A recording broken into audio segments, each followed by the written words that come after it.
Please subscribe to Face TV Africa and turn the notification on. Face TV Africa, ẹ jọ̀ọ́ ẹ subscribe hete. Face TV sszúríal. Gbogbo ojú tó ń wò wá kábíyèsí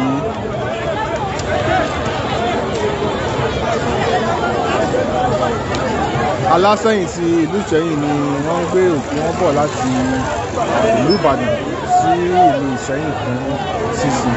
Apá iwájú àti apá òsì á rí pé ọ̀pọ̀lọpọ̀ àwọn ọmọ aráàlú ni ó ti jáde ó ti wọ́ sí láti wá ṣe ẹ̀yẹ ìkẹyìn àti láti wá wo àgọ́ ara kábíyèsí wọn tí ó dolóògbé.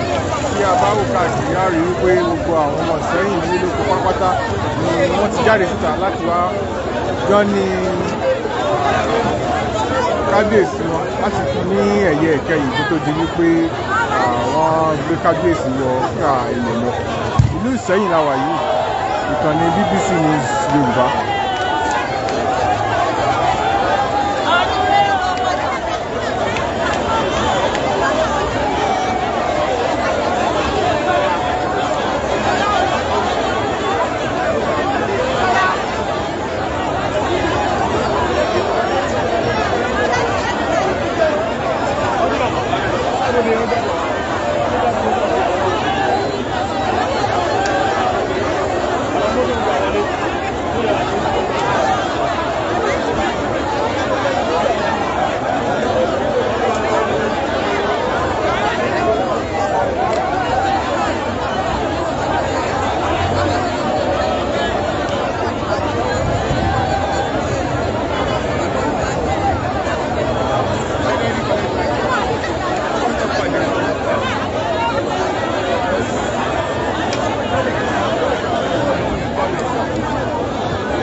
Ẹ má jẹ́ ká gbàgbé pé àná ni ìròyìn kàn pé Aseyin ti ìlú Ìṣẹ̀yìn ọba Sálù ó wọ káàlẹ̀ lọ.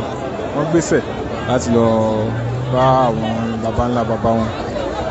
BBC News Yorùbá wà ní ìlú Ìṣẹ̀yìn láti àárọ̀ láti mọ bí gbogbo ètò ṣe ń lọ. Èsì tí a rí ni pé àgọ́ ara kábíyèsí tí ó gbéṣẹ̀ ní àná ni wọ́n ń gbé bọ̀ wá sí inú ìlú Ìṣẹ̀yìn.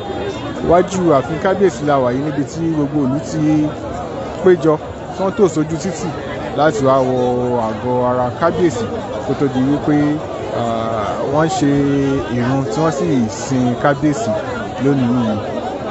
Ìlú Ìṣẹ̀yìn la wà, ìkànnì BBC News Yorùbá lẹ́wà yìí.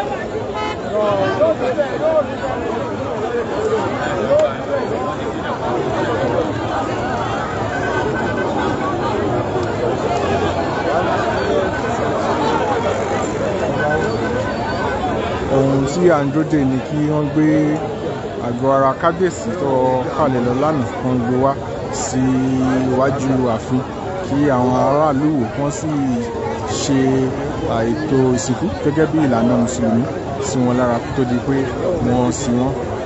Ohun tí à ń retí náà ni pé kó tó di aago mẹ́rin òní ó ṣeé ṣe kí wọ́n ti ṣe gbogbo ètò kí wọ́n sì ti sin kábíyèsí. A rí i pé àwọn aráàlú ti tò ní kìtìkìtì lẹ́wọ̀ọ̀wọ́ sí ojú títì láti wá wo àgọ́ ara kábíyèsí kó tó di pé àwọn ìmáàmù ṣe ètò tó yẹ kí wọ́n ṣe tí wọ́n sì sin kábíyèsí ní òní yìí. Ìkànnì BBC News Yorùbá ni ẹ wà yìí. Ìlú Ìṣẹ̀yìn la wà níbi tí gbogbo ètò bó ṣe lọ nípa ikú àti wọ́n yẹ fẹ́ sin kábíyèsí Aseyin ti ìlú Ìṣẹ̀yìn ọba Sálù ti ń lọ lọ́wọ́lọ́wọ́ báyìí ní wájú ààfin Aseyin ti Ìṣẹ̀yìn.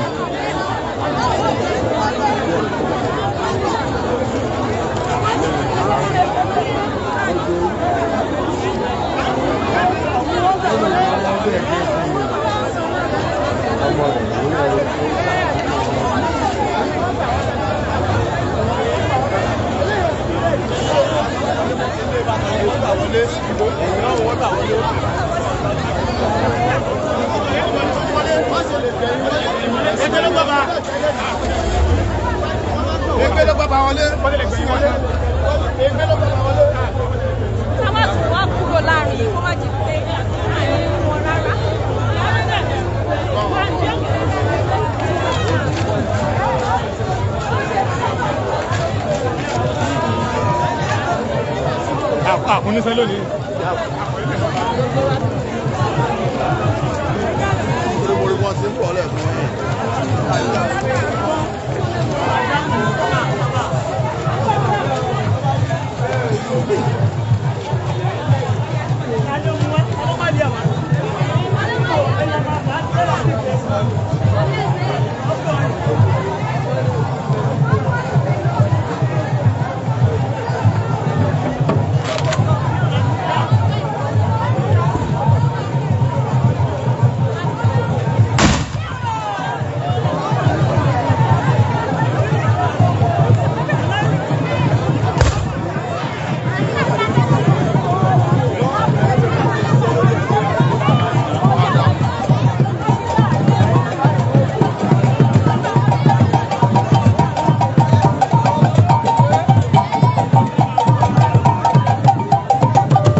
fún gbogbo ojú tó wò wá ìkànnì BBC News Yorùbá lẹ́wà yìí ìlú Ìsẹ́yìn la wà níbi tí a ti mú wá sí ojú ìwòrò yìí gbogbo ètò tó ń lọ nípa bí wọ́n ṣe fẹ́ sin kábíyèsí Aseyin ìlú Ìsẹ́yìn má jẹ́ agbára pé àná ní kábíyèsí Ọba Sàlíù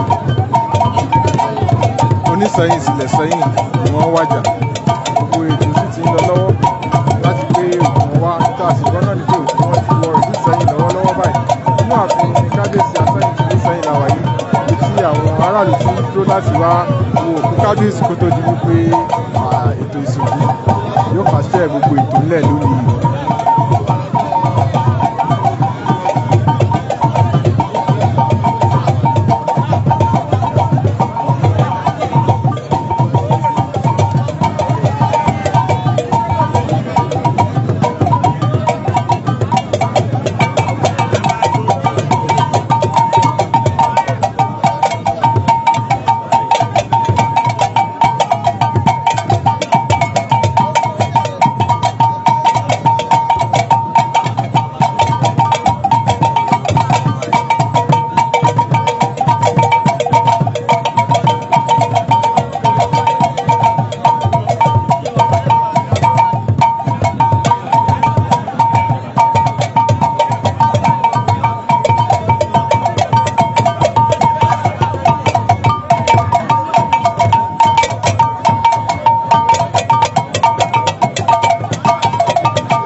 lọ́wọ́lọ́wọ́ báyìí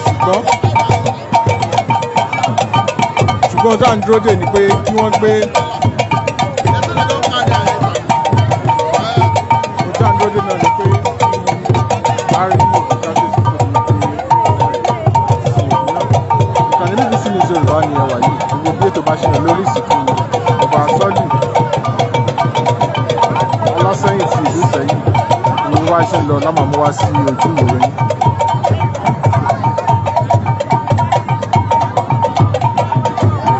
Please subscribe to Face TV Africa and turn the notification on. Face TV Africa, ẹ jọ̀ọ́ ẹ subscribe hete.